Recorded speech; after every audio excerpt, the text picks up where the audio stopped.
Welcome to the 27th edition of Poetry Africa.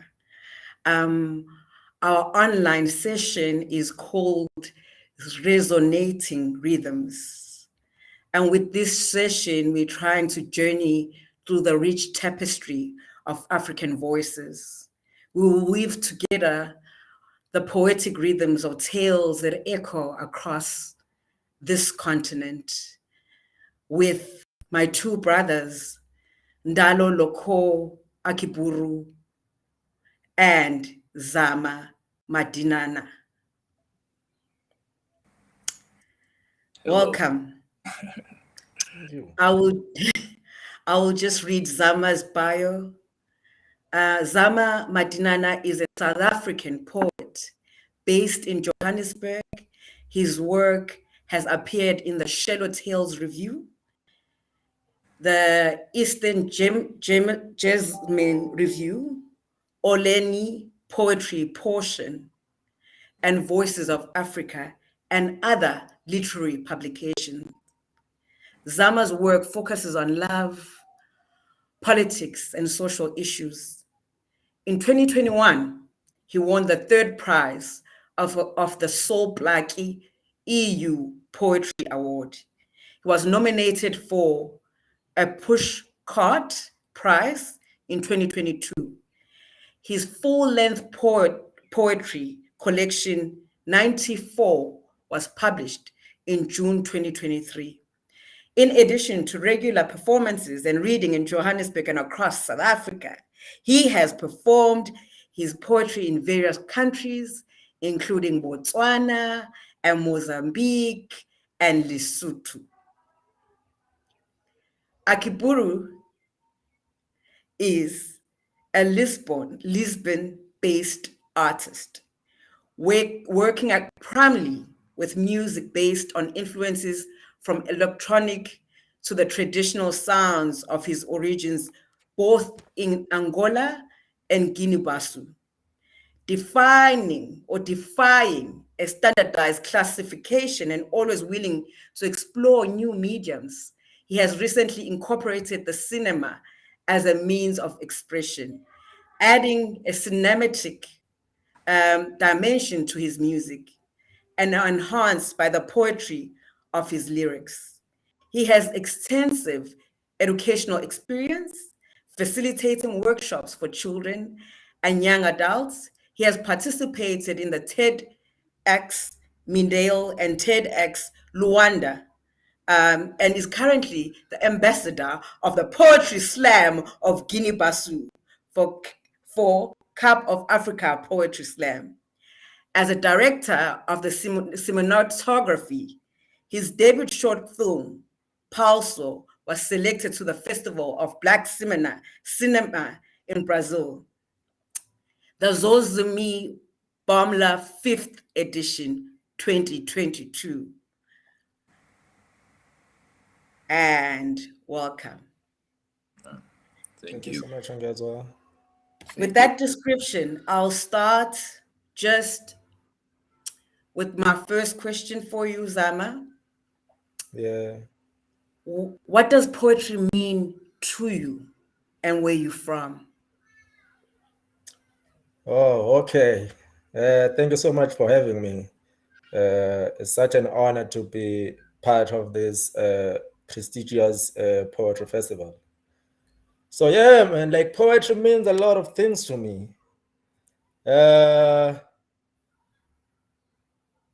I'm from South Africa, so coming from a country like this one, poetry, is a big thing, you know. Because there are so many issues that still demand change in our country. I was born and raised in the township. If you can check there, the quality of life, you know, hasn't improved much, even though It's been like almost like 30 years since we attained our freedom. You know, uh, uh, water and sanitation system is a mess. You know, there's still much violence, substance and alcohol abuse, still a big issue.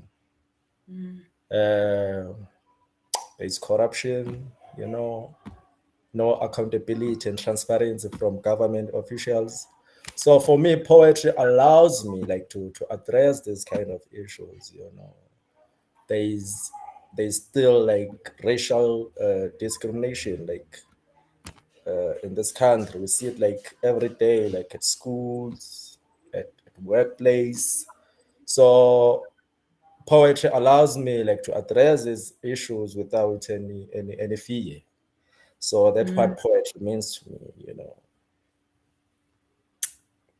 Thank you for that answer. Poetry gives you permission to Yeah, engage to tell the truth, you know. to Yeah. engage the social issues of South Africa, Mm. and what power it is for to be given permission by the poetic resonance and rhythms. Um, so, and I'm going to unpack that later on. Yeah. Akaburi, I want to know, what does poetry mean for you and where you come from? Hello. Thank you for having me here.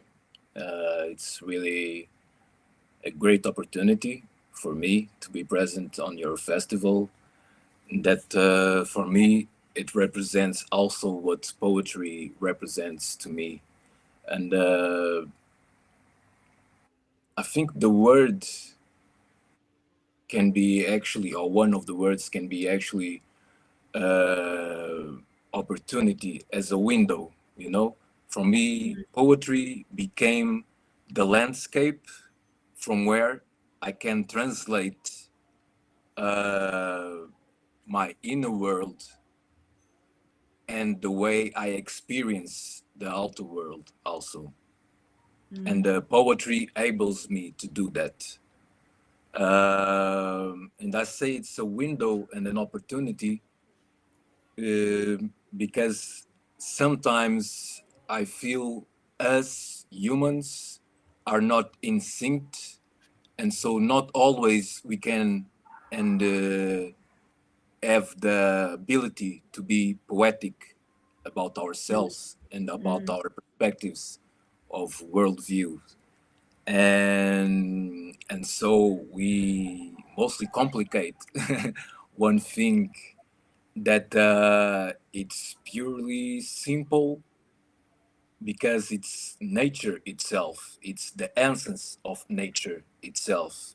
And sometimes beyond that, because we don't even have the words to explain. We all I think we all poets try to translate somehow that that vibe into words, and that's mainly our job to do that the best way that we can. And to say a bit more, poetry for me, it's beyond words also. It became beyond words.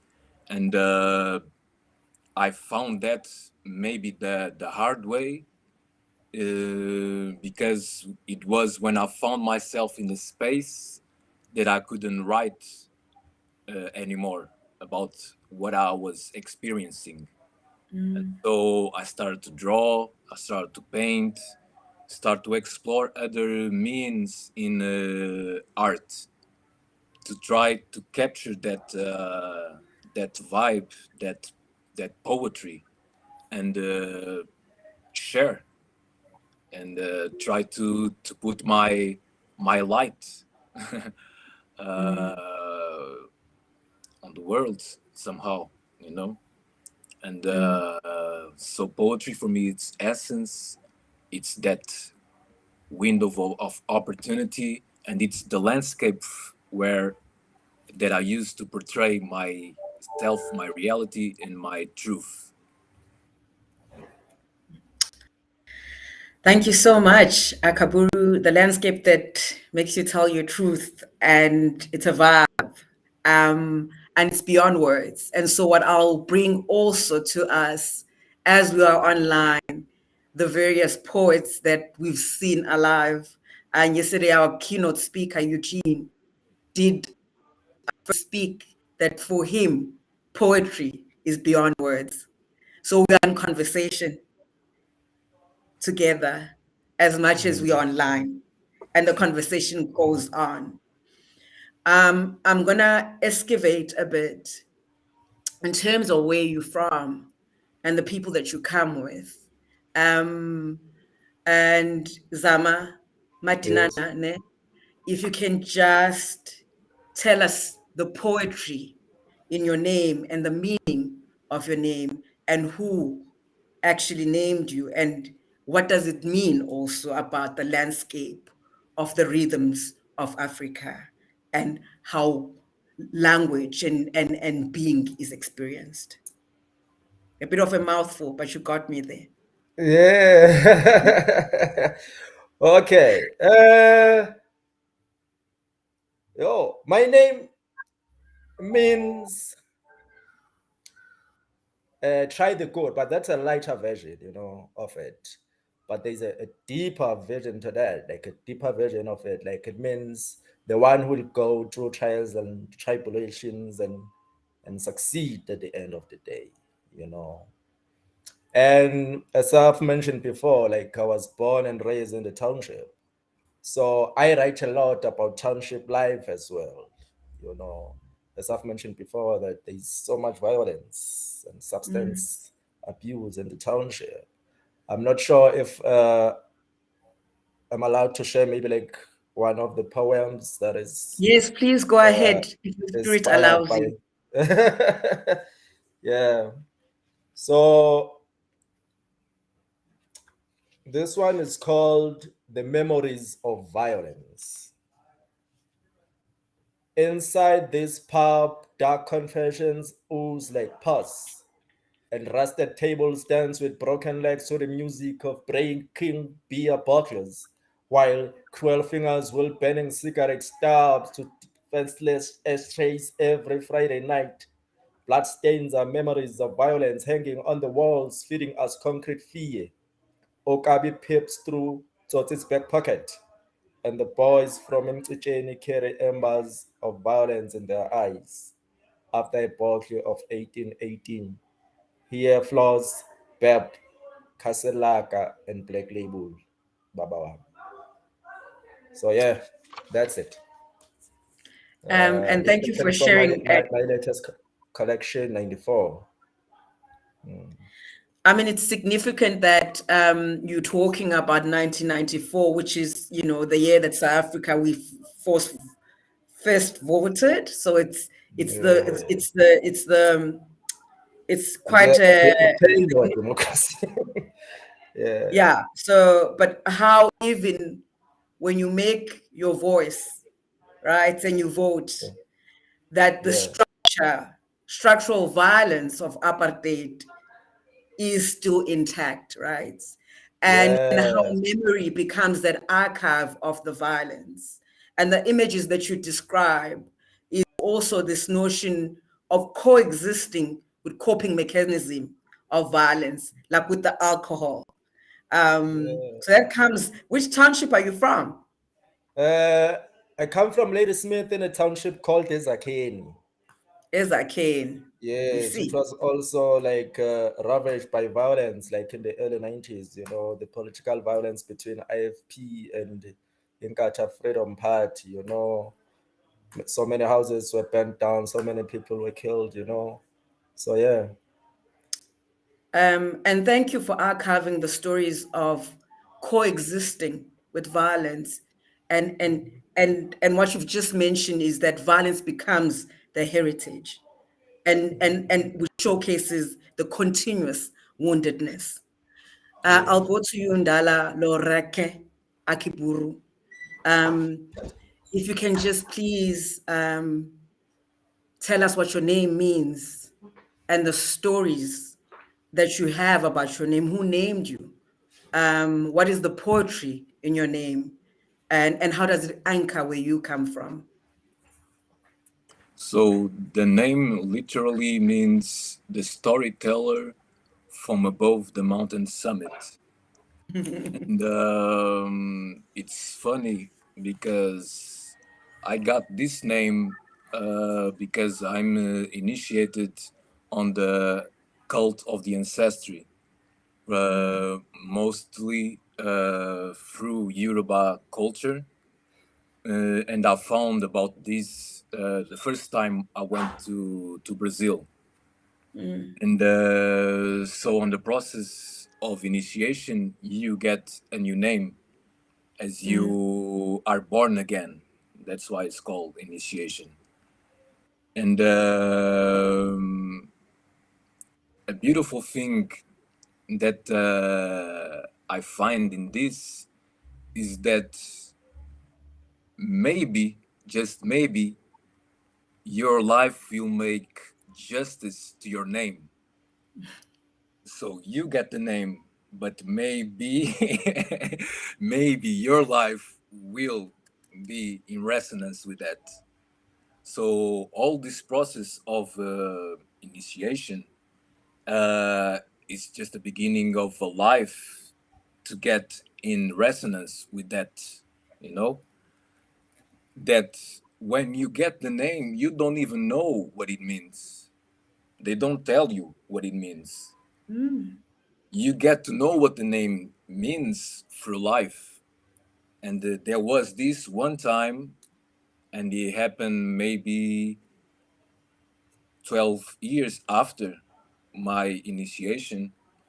I was in a online conversation like this, and what we call a mother of saints, which is the person responsible for the childrens that are initiated in this ancestral cult. She told me about my name, and she started to tell the story. And only because during this conference, online conference, she realized that I was actually in consonance with the name that she was reading, that I use as mine. So sometimes people know about your name, but they don't tell you, they don't treat you like it until you act like it or you be, you know? And she told me because it was a moment that the name became more a manifest than my presence. So I think it's in times like this that we meet each other for the first time, that we have the chance, once again, the opportunity to become humble, and in a place that we, like you said, don't read, just channel. So we just channel, and that was what happened in that meeting, and that's when I came to know about the name Loroke. And this person tells stories about humanity in the essence of its being, the core of its being, and normally in a childish way. It's not like acting like a grown up that is telling a story for you to learn something. It's just someone that is sharing creatively something that that vibe, that feeling that she feels, that the person feels, it's more appropriate for the moment, maybe. I don't know. It just flourishes like that. And normally, other children feel more attracted to it. And when you talk about these other children, can be 90 years old children, you know. It can be the grandfathers, grandmothers, as little kids, little that actually has have the form as grown-ups, that you look at them and you feel sometimes intimidated by their look, how serious they are, or how how penetrating they can be, like they are reading you, like every, not only the words that mostly of them they don't even understand, but there's something beyond that that they feel, and they're like in touch with that. And I feel that's what makes me tell these stories in a truthful way, you know. And I came to learn also later on. If I'm extending too much, just stop me, yeah. don't don't hesitate.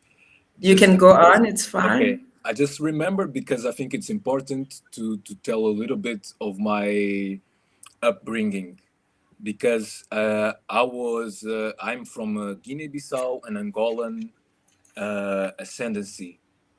Okay. My mother is from Angola, Ndalatando, up north of Angola, near Kwanza North. And my father is from Guinea-Bissau. He was born in this island called Pesish Island, or Pelil in the language of the native language that we call Manjaco. And so they met each other in Portugal already.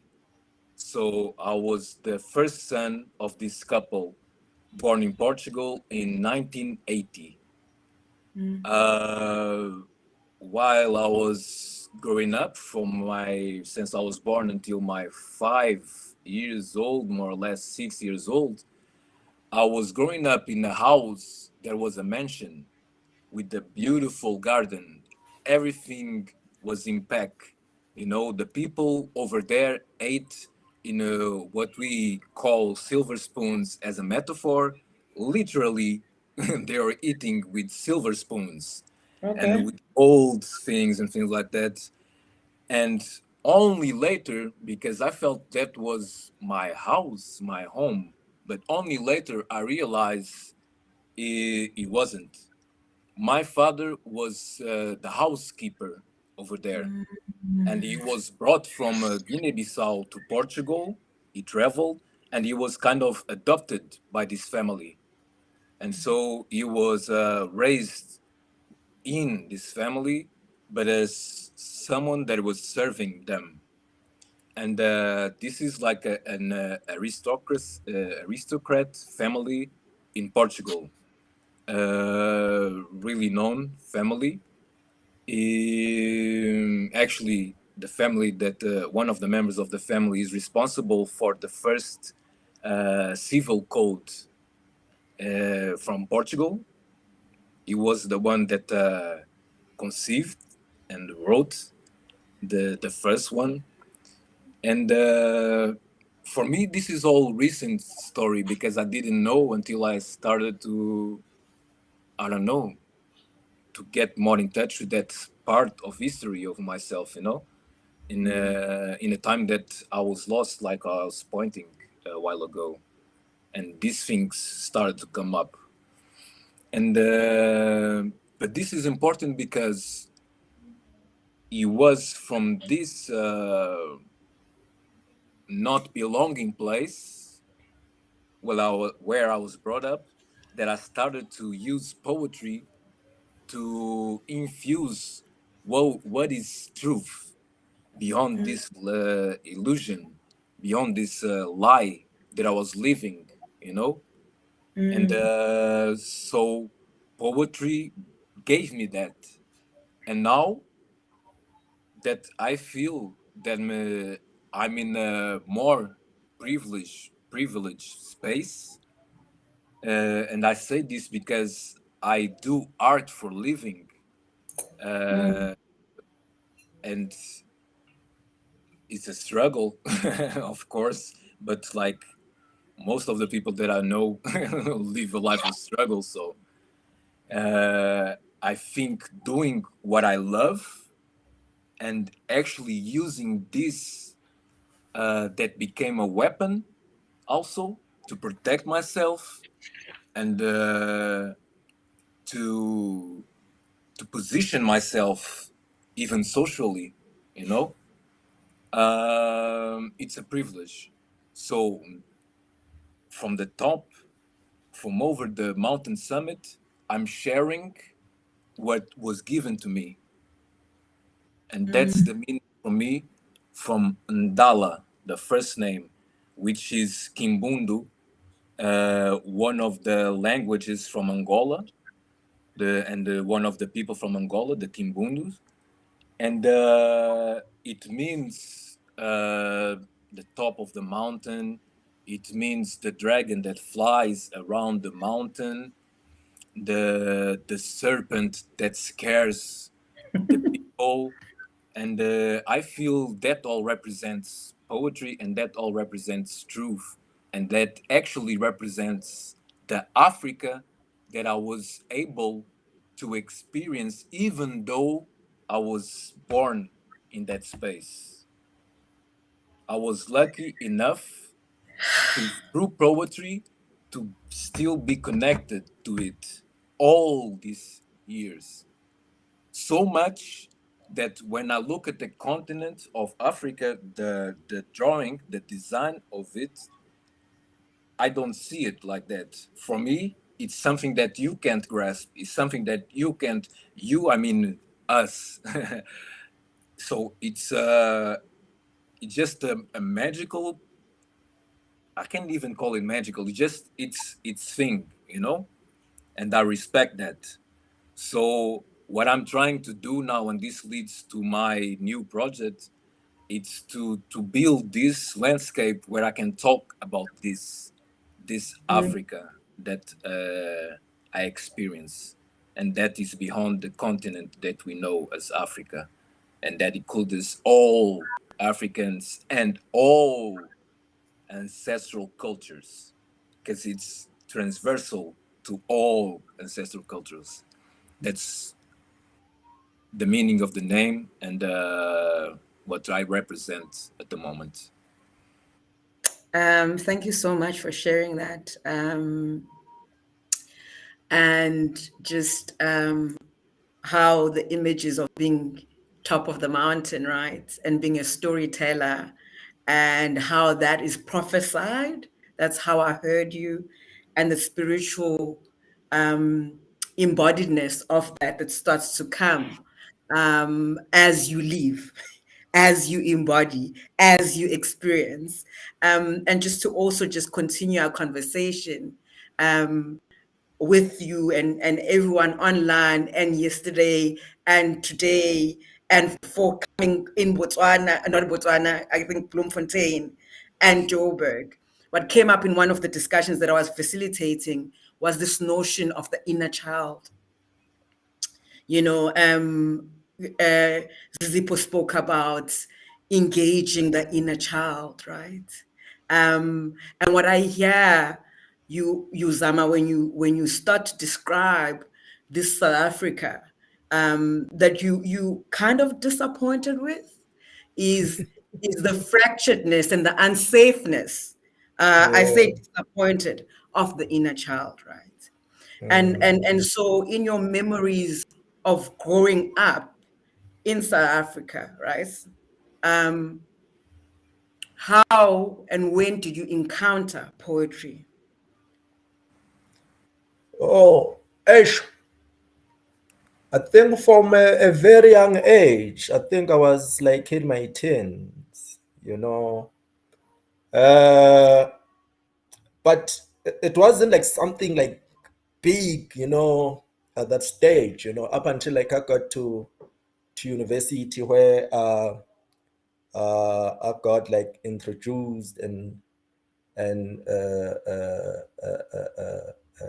started like uh, reading people like Abo, Omafika Kwala, Don Matera.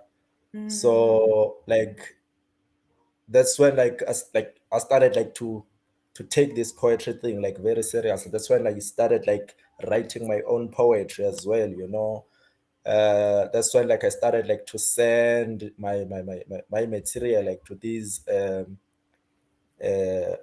poetry magazines and poetry journals, even though like at the beginning like got like a lot of rejection, up until like one of my poems was accepted and published. I think that's when like I started like to take it very seriously. But I started like writing like in my teens, but it wasn't that serious. Yeah. Okay, thank you for that. I mean, it's very interesting. What is definitely coming up in your answer is is you started to read our ancestors. Yeah, man. Ufika Kwala and Don There's Matero, something who's a about black recent. voices, like when they hit you, they hit your heart. Yeah, like when I got And exposed to their work, like I could relate. Like I could relate because Abomofika Kuala, they write about the township life, they write about black consciousness. So it was, for me, it was about like education and conscientizing, like the black people. and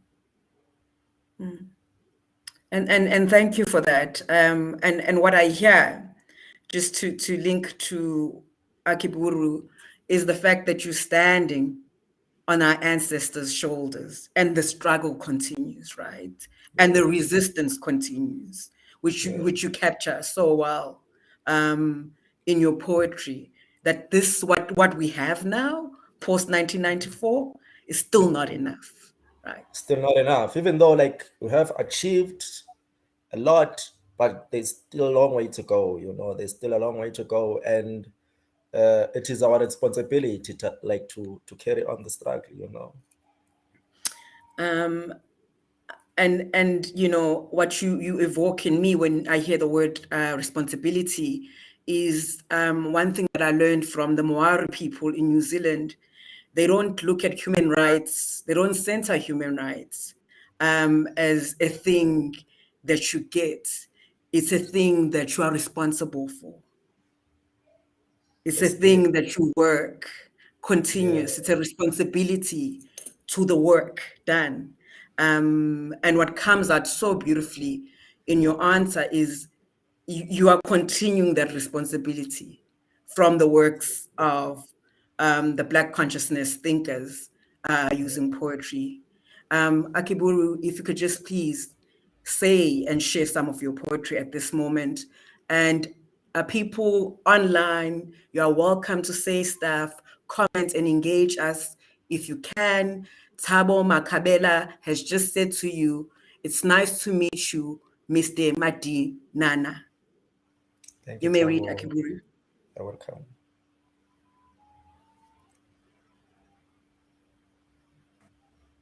Okay, the text is called Logout, a wireless poem, and was the first poem I wrote after the I went silent for a while, and it goes something like, because the word has lost its imagination, and it no longer tells us about reality as it is, and we live in a subversion called normality, which is also not as it is. This is not a poem. It's a drawing on the wet sand of the time that is spreading through the crack of an hourglass that lost its uprightness, flooded, doomed to the swimming in the midst of nothingness. All that is left is space of the stars, the hidden occult, and the happiness, the negative space that shapes us. But we long since stopped listening to what in fact inform us, and instead of letting go, floating like constant wonders undergoing metamorphosis, resistant, we flap our arms and pedal against the current, full of ourselves, yet faithless. This ark no longer is. Where do my peers roam? I would commute all this space for their rivers, streams, and deep seas. Avatars, vagrantly drifting like glaciers. We are living in the ice age, afraid of our own sun. Sol, ip, sismo. We are assuming our masks, revealing our eyes for wide-angle lenses. The distancing is bringing us closer, yet we're still not equal. They have told us we are on the same boat, but we don't even share the same salts. Too many ghost ships, picture of ideals, slavery, spaceships, wrecks. Yami Yoshurunga, I wish I could see the world through your lenses, for only your bird's eyes will grant us equivalence and will see us as essays.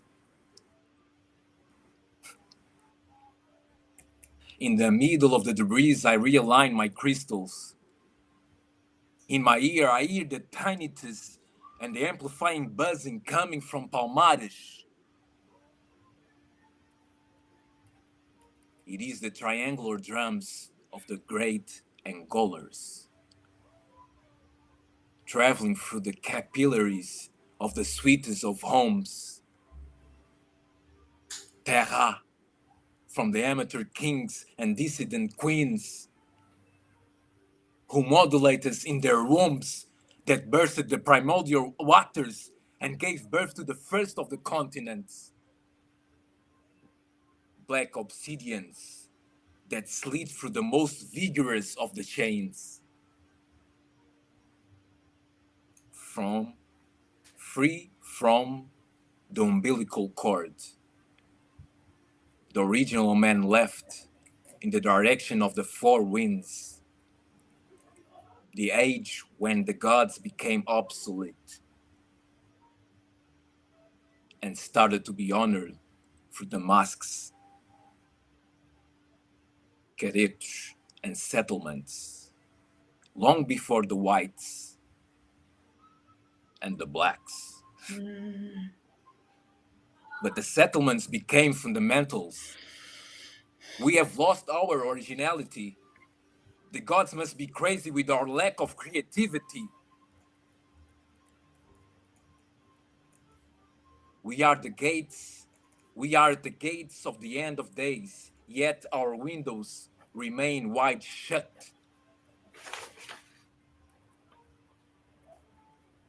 I was once a poet carrying a Bible on my waistband, sore knuckles, carelessly provoking storms. Lost in whiskey glasses, yet today I am the message in the bottle of Coke from my ancestors. Mesinha Messino, grog made from the medicinal plants which killed the messenger and all its ideals. Van Dog, how many years we have to sleep in order to be heard? I have told you already that this is not a poem. Okay, maybe I'll stop here because there's another half, but it's long. Okay, that's fine. I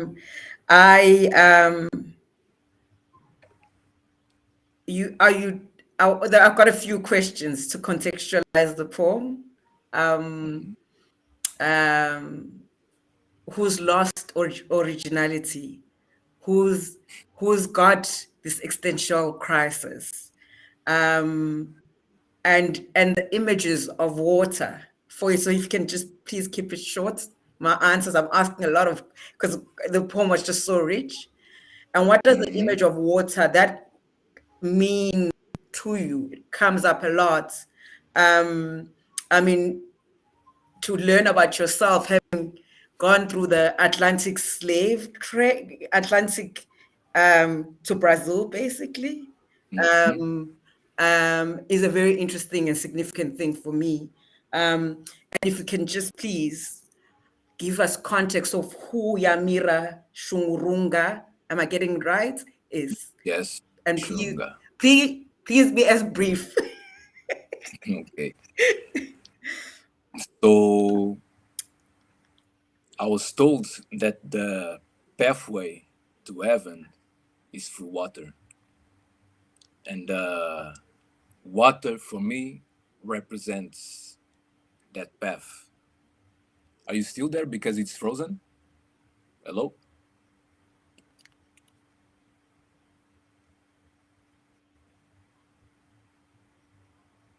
Hello? Andre as well. Hi, Akiburu. They both of them seem to have frozen at the same time. Okay. So you can carry on with your. Okay. Okay. Thank you.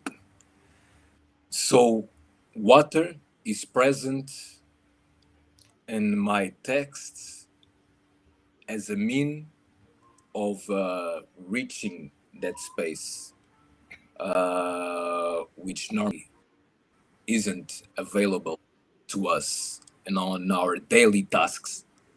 So water is the place you can travel through, but is also the place you can get deeper in the sense that when you go down, you also go up.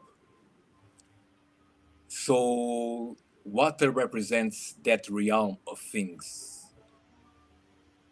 Yami Yoshunga represents the ancestral mother, and it's the entity that is present between the waters and the rest of existence. And I bring this notion of her uh, to recall of that place that women have, not only in my life particularly, but through our history and future present. It's a force, it's a energy, and Yami Shurunga, it's the most primal form that for me represents and symbolizes this. So Yami Shurunga represents is represented by the feathers of the birds and also the scale from the fishes because it's the entity that brings these worlds together. And once again, this in ancient times was represented by women. And like I was saying, for me, it still makes sense today and will still make sense in the future. As I see that as a particular place for women to be and for women to experience and for women to express and share with us. Not only with us, but between them also, you know. And that's Yami Oshurunga and the meaning of water in the texts that I normally write. Uh, through psychology, there's also the notion that water represents the emotions, and through astrology, I came to know that I have my moon in Pisces, and that's a really strong aspect of my birth astrological map. And so I use these symbols to represent the fish sensibility to the environment it is in. Yes. Thank you, Akiburu. I've just got someone, Cynthia, saying hi from Mexico and love African poetry. Thank you, Cynthia. I wanted to go to you, Zama, and thank you for that explanation and the depth of it and the representation of it, Akiburu. If you can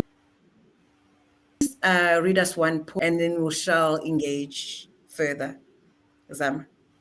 Okay. Okay, the next poem is called Buffalo Times. So it's basically about inequality, social injustice, and corruption. Buffalo Times, Buffalo Times, Buffalo Times. Pala Pala Times, Pala Pala Times, Pala Pala Times. It is a new dawn of social turmoil on the Azanian soil. Inkululeko yabelungu abasichamelayo. Even courtrooms spit on the face of justice, and the clouds of apartheid breathe between the colors of the rainbow. It is a freedom of Penny Sparrow, Vicky Mombek, and Ascaris.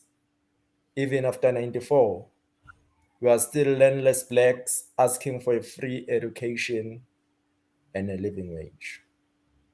Yeah, that's it. Buffalo Times, right? And so these images that you start to link the current president's speech when he won. He said we're in the new dawn. And is there a new dawn for you?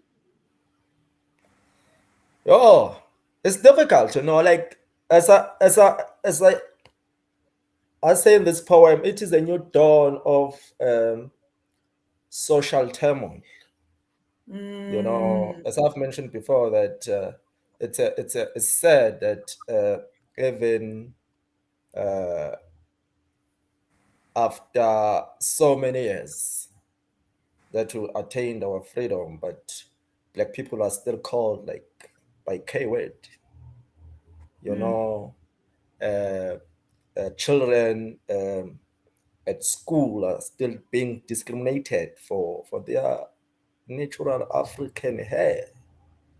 In 30 years of democracy, no man, no, that's insane for me. So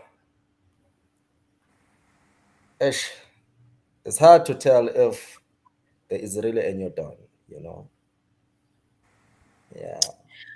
I mean, what comes up in your poetry, both you, Akiburu, and Zama, is this existential crisis that we found ourselves in, and we question, and for me, it speaks to the African cosmology, right? Of really trying to question, what does it mean to be African? And who are we, right? And how do we engage the constant woundedness that you speak about, Zama, right? From a place of heat. And so, do you think your poetry, when you write, does it offer you some sort of reimagining, some sort of dreaming anew this country that we are in and its various social issues that you name? I think it does, because for me, it's about like my intention about my poet, is to inspire change, to create a dialogue, is to heal, you know, and shed light, on our history and on political turmoil. So that's what I want to achieve with my poetry. But I need to be honest, I need to speak the truth, so that like we can engage like openly, like and try like to find solutions, so that like the next generation like bangeke babe nale nkinga esisabhekene nayo. Yeah. Mm. And can you read one of those again, Zama? Just a different one. Can you share another one, please? Okay, this one is about. Okay, this one is dedicated to my mother, uh, and all the mothers out there. It's called Song for Mashombela. No wrinkles can dim the light of your smile. It silences choirs of confusion on a stage of fear. Your love devours towers of despair. Mama, I wish to sit on your lap and Mom, I wish to sit on your lap, on the lap of your strength and enjoy the lullabies of your compassion, sending my stubborn nightmares to sleep, while my baby mind hungers for the breast of your wisdom, and my back dances to a freedom song that lives in the palm of your hand. As you wield your sharp tongue to win me from a plate of ignorance, let me grow to be a man who despises arrogance. If winter days of my life come, I want to find warmth in the rooms of your laughter, not in the dingy taverns of this township that turn family men into omadagwanes, botes ngcolile, drowned in toxic dams of booze. But I want to drink from Pahlele's well of knowledge, tiptoe behind the mortal lamps of Biko and Sankara. Yeah, thank you. Yeah, thank you. So with that poem, what you do very well, once Yeah, again, you seek knowledge and dreaming from our ancestors in this yeah. landscape, right? Um, but you start to what you say, you are deliberate. You say, "I want." So there's a vision. And Yeah. no matter if there is turmoil, right? There's deliberate, Mm. which speaks to what Akiburu was talking about in terms of you started to mention women. This thing of presence of African women. Even I am very present right now with you. Because they play important role, like in my writing. For I sure. also write a lot about my daughter. So it's crazy. Mm. Yeah. Mm. And And I also feel, I don't know if you in South Africa have this community of women that through songs tell stories to other people that are present on those moments. But we have in Guinea-Bissau, for example, and we call it Manjuani Daj, and that's a beautiful event to witness and to experience. But we have several women on a circle, and they sing together with this water drum, alpha kaba, on top of the water. Yes, and the rhythm is mostly trinary, so it gets you really on that frequency of things.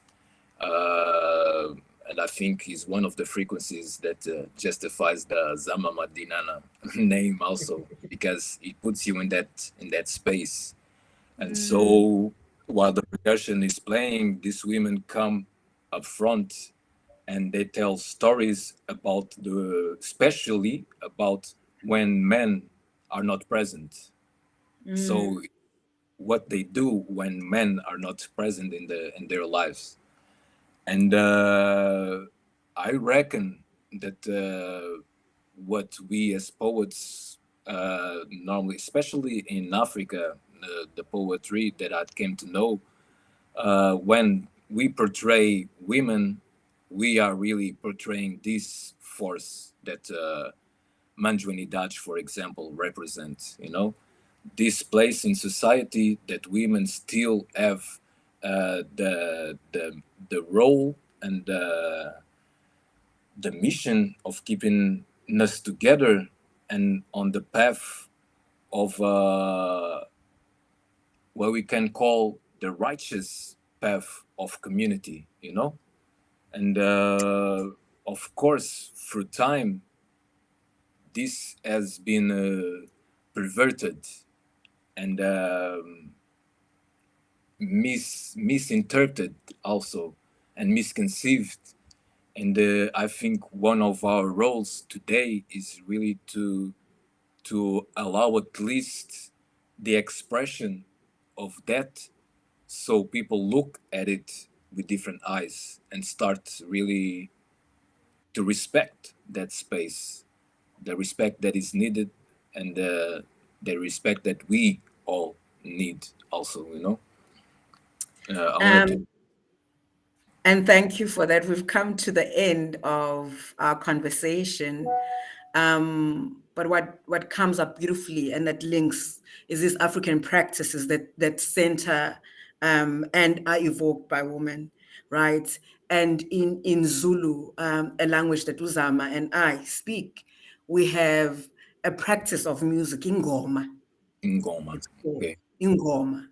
Hmm. And so, as much as this continent struggles at times to connect with itself, the work is being done through practices, right? Song, poetry. Akiburu, when you say, I knew where I was from, even in Lisbon, that speaks to the power of the work that has been done before and to propel us to the present. And here with these words, I end. Thank you so much, my brothers, for sharing. Zama, Madinana, Ndala, Siyabonga. Loreka, Akiburu. Thank you, Siabong. I Siyabonga. see you, Sanmunan.